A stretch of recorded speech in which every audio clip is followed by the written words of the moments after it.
All wantok. This is a story of struggle, sacrifice, and true PNG resilience. This is Steven Wesley Wapa. Like many young Papua New Guineans, he grew up in the settlements, surviving through small hustles, running dart, street sales, and doing whatever he could to support himself.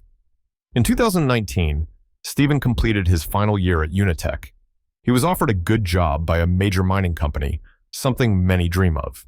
But Steven had a different vision, a dream to build his own SME. Against all odds, he turned down the offer. Steven traveled to Goroka with no money, staying with his sister and running dart next to Papindo just to survive. His biggest expense? A flex card, so he could design buildings, post on Facebook, and advertise the SME he created, Wapa Construction Limited. When graduation came in 2020, he couldn't afford the gown. While his friends shared photos online, Steven was still on the roadside running dart. It hurt, but he refused to give up.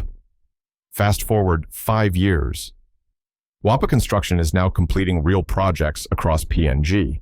From health centers to housing designs, Steven and his hardworking boys are building their company from the ground up, one project at a time. Tough times don't last. Tough people do.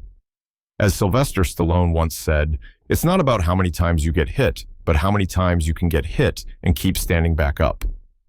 Wapa Construction Limited is built on hard work, consistency, and the true PNG spirit.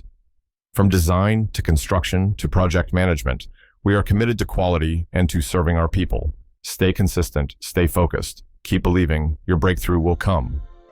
Contact wapacon@ltd@gmail.com. WhatsApp +675 7059 4932. Wapa Construction Limited, building PNG one project at a time.